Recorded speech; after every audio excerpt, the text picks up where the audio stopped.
For 5 days, AEW had the fans wondering what Tony Khan's next big major announcement was going to be on Dynamite this week. It was Rampage the Friday before, when Excalibur said that Tony Khan would have an important announcement to make. And naturally, fans over the weekend began speculating about what it could be, because when you announce something like that 5 days in advance, what do you expect them to do? Some people thought it might have to do with Ring of Honor launching its weekly show this Thursday on Honor Club. They taped the first 2 episodes, by the way, last night at Universal Studios. Claudio defending the ROH title against AR Fox is the first main event of the new ROH era. But it wasn't that. I thought maybe it was a date for their second Forbidden Door pay-per-view. All of these things, though, when I thought about it, felt very underwhelming for such a big announcement on TV, if that's what it turned out to be. What we ended up with was an announcement that did not need to be hyped up for 5 days for television, other than they wanted to do a big number. And they did. It worked. They were back over 1 million viewers for the first time since the Jay Briscoe tribute show.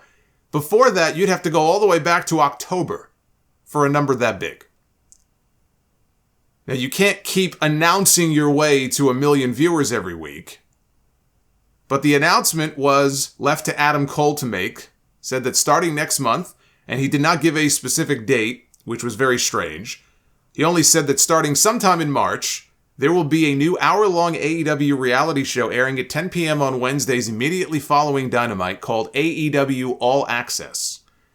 This is the spiritual successor to their Roads to the Top reality series that aired for 1 season a couple of years ago. They focused on Cody and Brandy. They had already started shooting material for a second season of Roads to the Top when Cody left the company. But at the same time that Cole announced this, Variety, almost like they timed it together, Variety dropped the official story on its website that the series will follow some of the biggest names in AEW, including Adam Cole, Britt Baker, Sammy Guevara, Ty Conti, the Young Bucks, Saraya, Wardlow, Eddie Kingston, and Tony Khan himself.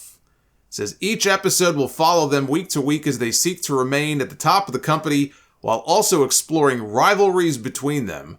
The show will also detail the lead up to major AEW events and pay-per-views. So I wonder if we'll be getting footage of the pie facing and the little pull apart with Sammy and Eddie Kingston last summer that got Eddie suspended for 2 weeks. Maybe that'll be part of the show. Jason Sarlanis, the president of Turner Networks, told Variety, AEW has such an amazingly loyal and dedicated fan base that brings in more than 4 million viewers to TBS every Wednesday night. I read that, and I thought, boy, I'd love to know the math on that. And thankfully, I'm not a math guy, but thankfully, Brandon Thurston is. And Brandon Thurston of WrestleNomics evidently felt the same way. He reached out to Warner Brothers Discovery for some clarification on that. And this is what they told him. What they told him is that the figure pertains to viewers who watched at least 1 minute of TBS from 7 p.m. to midnight every single week on average in 2022. And a spokesman for Warner Brothers Discovery told Brandon, we attribute most of that success to AEW Dynamite. That's great. For AEW, that's great news that they feel the way that they feel. But it's nonsense. That number would include whatever airs in the hour before Dynamite and the 2 hours after Dynamite. Reruns of Big Bang Theory, that's the lead-in to Dynamite. That does big numbers. And then usually there's a drop-off when Dynamite starts every week. So it's some funny business that they're doing to get to that 4 million figure. The good news for AEW is that Warner Brothers Discovery appears to be all in on pro wrestling. It's a great sign that they're adding AEW programming on TBS at a time when the company is about to negotiate its next television rights deal. The more they can work with Turner, the more likely it is for them to work out a deal to keep them on their network, so that can't be taken as anything but a positive sign. The other part of the announcement is that Adam Cole is going to make his in-ring return that same night on Dynamite. So now we have an actual return date. Well, not really a date per se. We don't know the exact date, but we know it'll be sometime in March, in the next few weeks, that Adam Cole is going to be back in the ring. That being said, They needlessly promoted this announcement for 5 days on television for something that could have been announced in a press release and on their social media channels. Now, maybe it was a TBS call. Maybe Turner, it was their decision. They told Tony Khan, look, we want you to really make a big deal about this, and we want you to announce it on TV because to the network, they want as much fanfare as possible. Although I don't know that they went to him and said, hey, on TNT 5 days before, we want you to say that you got a big announcement. That's totally a Tony Khan thing. But again, we've gotten these announcements before from Tony Khan that have, in many cases, also kind of like, all right, Someone had a great analogy for this on the Dynamite stream the other night, and I thought it was perfect. This is the equivalent of your boss calling a meeting for something that could have easily been announced in an email. And I love that because it's true. But again, it's a positive thing for AEW, and without having seen the show yet, it can be a positive in terms of helping with character development and getting to know these people on a more human level, right? That could be a plus as well. Now, this is not going to affect the Wednesday night YouTube streams. I'm still going to be going live after Dynamite like I always do. Nothing is changing on my end. But there was some news as it relates to the next Forbidden Door show. I said I was wondering if maybe that was going to be the announcement, and it wasn't. But we did get news on the Forbidden Door. Now, this is not official from AEW yet, but Spectrum Cable posted a list on its website of all of its upcoming pay-per-views through the end of June, all the wrestling shows, all the boxing shows, and listed at the bottom for Saturday, June 24th, for a price tag of $49.99, is AEW Forbidden Door. A second show with AEW in New Japan was a no-brainer after the success of last year's show. It was only a matter of when, not if.